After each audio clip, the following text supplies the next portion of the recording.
It's good, everybody gon' swoon. Out here, the party's never end too soon. Happens every time I go and step up in the room. I do it like that, so let me see ya. Hello everybody and welcome back to Pierce Gaming News. We got a little bit of news here to go over for today. Alright, let's get into it. Ubisoft is not offering special editions of Watch Dogs on Wii U. It was assumed that these special editions would have been released on the Wii U as well, but according to the UK retailer Game, that will not be the case. Watch Dogs on the Wii U will not have any special editions when it is released, and it will be released with no additional downloadable content. Anyone who pre-ordered the special editions from Game earlier in the year are now being switched to the standard version of the game.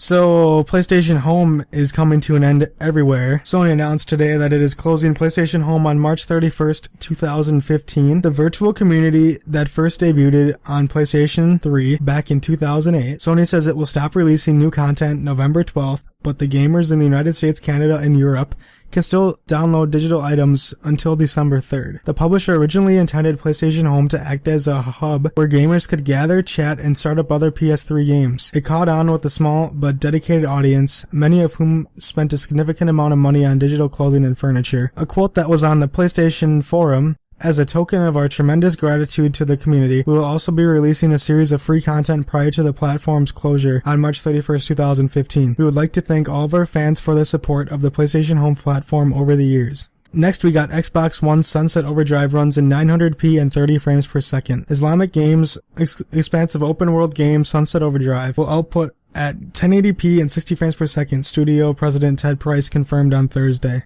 Here's a quote from Ted Price himself.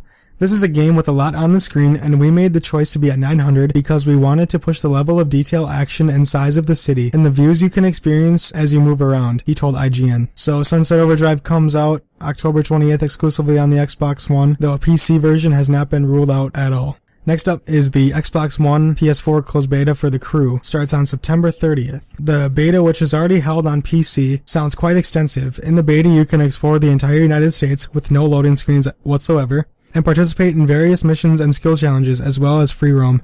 Beta players will also have access to 2 PvP lobbies where they can compete against each other, players on courses in the US Midwest and East Coast. Ubisoft reminds that there will be many changes leading up to the official release of the game. Ubisoft and other third-party developers need to realize that releasing low-end ports of the game on next-gen or PC will decrease the sales dramatically. Then these companies wonder why their games are selling horribly on the Wii U all the time. It's basically a waste of their time to make this game for the Wii U if there is no DLC or special editions of that, since most of the people will focus on those. I bet Ubisoft lost half of the already low sales on the Wii U. I mean, honestly, Ubisoft should just cancel this game because there probably isn't that many pre-orders anymore on this version of the game. I feel bad for the consumers on this one because those who own a Wii U console is getting screwed over by the third-party publishers since they don't even try on the Wii U at all. I realize that the Wii U is a lot less powerful than the PlayStation 4 and the Xbox One, but these game developers should at least try to make games for it so they can sell them to people. I will miss PlayStation Home a little bit. I used it a few times on my PS3, but never really got into it all that much. But I did think it was a really cool idea for others to interact on PlayStation and make new friends.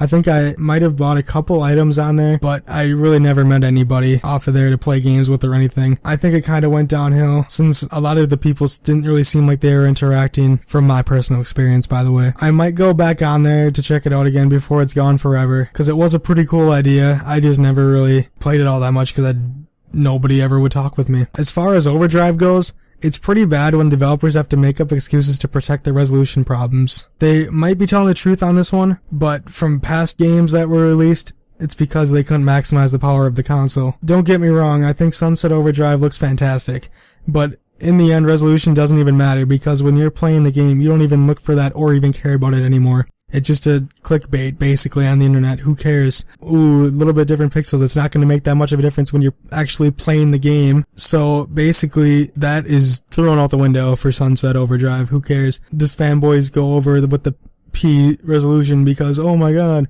your console can't do that. And it's like, no, who cares? You really don't notice it. Lastly, The Crew had my attention until I read somewhere that it's an arcade style racing like the Need for Speed Rivals. That kind of turned me off right there. I don't know if that was a legit report, but it really made me eerie about this game now. When I buy a racing game, it has to be a simulation, because I want it to be as realistic as possible when I play. Maybe if I get the beta code, I will try it out, and I might change my mind about it. But The Crew might turn out to be a really good game, and I might have to pick it up. I will keep my mind open on it to see what the reviews are, and if I actually like the game for my personal racing experiences. Alright guys, hope you guys liked the video. Make sure to like, comment, favorite, and subscribe, and follow me on Twitch, Twitter, and Facebook. I'll talk to you guys later. Have a good day.